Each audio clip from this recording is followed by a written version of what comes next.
Rise and shine, Broncos country. Welcome into 104 Through the Fans pregame live. We've got Cecil Lammy, Andrew Mase, and Rachel Veal waking up with you as the Broncos are in London getting ready to take on the Jags. Both of you, good morning. How are we, Cecil? Yeah, barely awake, but ready for some football. Hopefully it's a good game. Mase? Yeah, I hope it's a good game. I hope this is worth awakening for everybody in Broncos country. I mean, I've actually even heard from people on the West Coast who are, for them, this is at the 6 o'clock hour, awakening to watch this game. And Seahawks fans are about to have that experience in a couple weeks when their team plays in Munich. So, I just hope for everybody. Oh, looks like we might have lost Mase. Okay. Well, too early for the internet. Seriously, it's too early for me. The sun's barely coming up, but it is Broncos game day, so we do want to definitely get excited. We'll bring him back, Cecil. Yeah. But Cecil, this is a huge game. This is like a make or break game. We've heard a lot of people's jobs are on the line, whether they're on the coaching staff or looking at the players. But let's first talk about the coaching staff. What absolutely has to change besides getting the offense rolling, or more specifically, getting the offense rolling on what part? Yeah, get the offense rolling with the rushing attack. And I don't really care who does it or how they do it, but it would be nice if they could possibly run the ball and settle things down for Russell Wilson. You hear so many things from fans about Wilson, like he's the guy that wants to be in shotgun 30. He wants to win. Okay, one thing we can make the assumption about with Russell Wilson, it's not even an assumption, is just knowing he wants to win. So don't give me this. He wants to be in shotgun 50 times. No, he doesn't. If that means under center, running the ball, then do it. That's the way you jumpstart and kind of settle down this offense. You also give more time for the defense to rest. It just works with what you're doing, and who you are right now isn't a high-flying offense. So pound people into submission, take their will. You do that with the rushing attack. Mase, for you, what's the key to the game?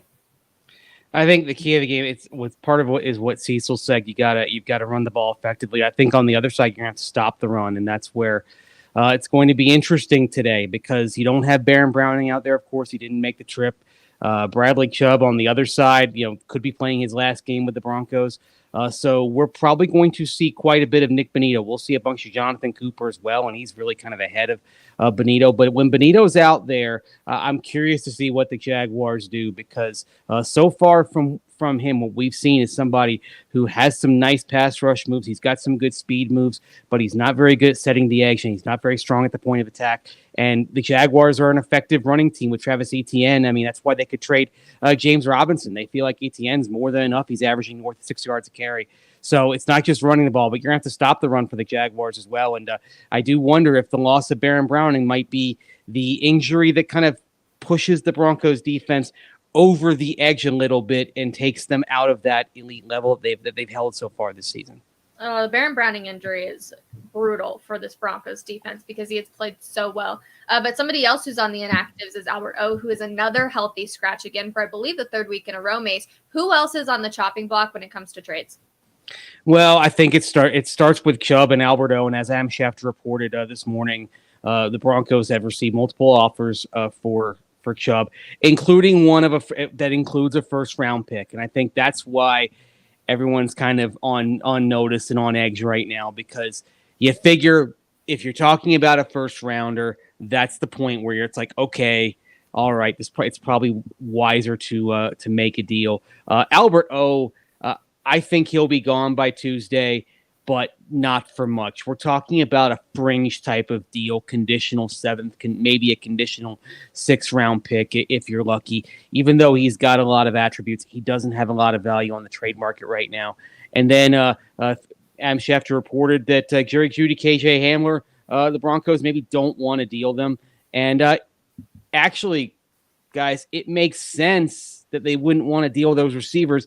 If they're able to get a first-round pick plus something else for Bradley Chubb, I think they may look at that and say, okay, we're going to push back from the table. We're done. Let's ride these young receivers and see where they can go in the second half of the season. I think that report says a couple of things, Mase. One, I think it might be Chubb and something else for a first-round pick, not Chubb and something for a first-rounder. Like, you'd have to give up something with Chubb to get a first-rounder. That's what I'm assuming there based on that. Also, the Hamler and Jeudy stuff, like, we really don't want to trade him, to me means they haven't got the offers that they want. So like, oh, it's only we love them so much. What would you give us? So it's all up in the air. But here's the thing. We all agree there's something on the table where someone's willing to give up a first-round pick for Bradley Chubb. Maybe it's Chubb and something else. I don't care. If the letter or the number first one is in the equation, what the hell are we doing playing Bradley Chubb today? Yeah. Seriously. And what's interesting also, though, Cecil, is the report. It says a team is willing to trade its first-round pick along with other compensation. So if they're willing to – I read that as a trade of the first-round pick and more for Bradley Chubb. Is how I read that story. I mean, yeah, because I mean, yeah, it's like we see in baseball all the time when there's a trade about to go down, the player gets pulled from the lineup. Sometimes like fourth inning, oh, we've got a trade going. Player gets pulled, right? I mean, if you've got an offer that you like, what are you doing? And like I wrote earlier this week, if you are predicating whether to make this deal or not based on this game's result alone, you are doing it wrong here. It shouldn't be about one game. It should be about a bigger picture analysis than just what happens out there in London today. So both assuming Bradley Chubb will be gone by Tuesday, what's your anticipation level that Nathaniel Hackett could also follow, Cecil? Nah, I don't think it happens, honestly. I mean, not till the end of the year. If they get embarrassed today, then sure. We saw the Mike Kliss report with Greg Penner saying like it's a week-to-week league. Like, yeah, he's smart, and this ownership group is not here. And we did learn something, and Kliss pointed this out in his article, but we should have already known it, and I think we did. We had talked about it. All of us had talked about it. This ownership group the Broncos aren't a toy for them. Okay, they're not like hey, and we have the Broncos. No, they're here to win. It's why when they bought the team, and I was so excited, I said dynasty. It didn't mean necessarily the current incarnation of these players and these coaches, but it's that ownership group. That ownership group, they've been incredibly successful. Why? Because they're hungry and they want to be at the top. And that means Greg Penner's kind of sent a message to Nathaniel Hackett. So I don't think he gets fired, but if they get embarrassed today, then anything's possible. Mase, for you? Looks like Mase may be gone again. Okay, Cecil, we'll go back to you. I just saw Russell Wilson appear on my TV. There he goes again. Yeah. Hold on, everybody. Hi. He's back. And he's back. Good morning. At the internet, it's too early for everything to work. It's totally fine. As long as the ESPN Plus stream works, although you can watch it over the air in town, but as long as the ESPN Plus stream works, Search. Oh, and there he goes again. Okay, well, in case he comes back in the next second, Cecil, I just saw Russell Wilson on my TV. What's your confidence level in him today? Obviously, dealing with a lot of scrutiny this past week, dealing with an injury. How confident do you feel? I'm not confident at all in Russell Wilson, and it's not has to do anything with him or he works out all the time or whatever. And as someone, how should I say this? Someone close to Seattle told me, like, one, I'm glad you guys are finally seeing what we saw. Two, if you have to do that all the time, why aren't you just prepared and then you show up and you play? Like, we've all taken tests and exams in college at various levels. For me, it was community college. For you two, you guys actually have degrees and graduated. But like, it's overanalysis, like paralysis by analysis. You're overdoing things. You're trying to cram for a test. Cramming all the time, working all the time. Russell, we know you're working. We don't need to see, Rod Mackey tweet out videos of you throwing in the locker room or whatever. Like, dude, we get it, okay? I have no confidence in him because his leg's not right. And the best part of his game is his legs. So here's a banged up Russell Wilson for the brand or whatever. But, I've got very little confidence that he'll look like he should today because he's hurt. Yeah, very true. And I also see them rocking these uniforms. Hold on real quick, everybody. What do we think? The captains have selected these. These are brutal. Yeah, it's funny because, I just looked up at my television and saw Russell Wilson. They kind of showed him from about the knees up, throwing in warm-ups. And I'm like, yeah, that looks as bad as I thought it would look. The funny thing is, I actually don't think this would look as bad with an orange jersey because it'd be kind of like that sort of like a checkerboard effect. What's orange is blue, what's blue is orange between the jersey and the pants. This is just dreadful. This is terrible. This is the worst look the Broncos have ever had. But you know what? it can't be any worse than they played on the offensive side so far this season. So they have nowhere to go but up wearing these uniforms. I loved all the comments of people being like, but they're probably going to win today in them. So then they're going to be lucky uniforms. Go ahead, Mase. They'll wear them in Tennessee if they win today. Get ready. You'll see these in Tennessee. You'll probably see them again in Carolina. And then if they win if they win the next 3 in these, you will see the blue pants with the orange jerseys when you get to December at some point. Mark my words. The only time you won't see them is when they do Color Rush for the Raider game next month. But you might be seeing a lot of these if they get it done today. Get ready. Oh, geez. Okay, well, James Marilat is at Wembley Stadium in London, and he lets us know how many Broncos to Jags fans there are. Take a listen. All right, Rachel, here we are trying to set the stage from Wembley. First things first, probably 100-1 Broncos fans to Jaguars fans. Like, it's not even close. Everywhere you look, it's people in Broncos jerseys or some rando jersey.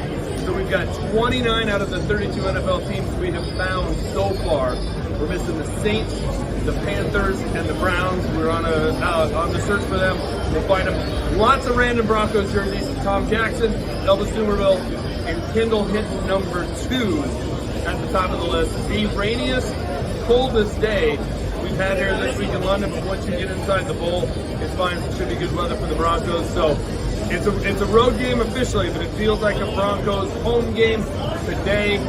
They get it rolling, get on track. 27-16 Broncos. 27-16 comes from James Marilat. From both of you, what's your score prediction today? Cecil? Are they playing 2 games if they get to 27? Like, seriously, James. Oh, wow. I'm like 17-16, something like that. Like, okay. And, of course, Broncos country shows up. So, yeah, the less than 20, but get the win. Okay. Mase? I did a little research into this, so I wanted to have a calculation behind it. The Broncos have 34 points in the last 3 games combined. The last 5 times, if you take the average of the last 5 times they had fewer than 35 points in a 3-game stretch, then that's 20 points. So I'm giving the Broncos 20 and the Jaguars 19. It's simply taking what the Jaguars score relative to the averages allowed by their opponents, what the Broncos allow relative to the average scored by their opponents, putting it all together. And so that's how I came up with 20-19. And I'll specifically say Brandon McManus walk-off field goal. He's gonna hit the 60-yarder at the end. He's gonna hit a 60-yarder at the end in Wembley and walk off and be the hero. Okay, so I'm the only one taking the Jags, I guess. I was going 19-16 Jaguars over the Broncos, but both of you, I'll give you for being early. You kind of are making me change my idea here. So maybe I need to hop on the Broncos train and get with it. But every single time I've done that, I've also got burned. So I questioned those decisions right there. Mm-hmm. All right, everybody. I can see things getting ready to take off on my TV. I hope you all enjoy it. Make sure you hang out with us for halftime chill. It's going to be myself, Will, and Zach. Bye. Come hang out with us. And then we've also got post-game coverage too. So we'll all see you guys then. Thanks for hanging out with us so early. And let's go Broncos. Thanks, everybody.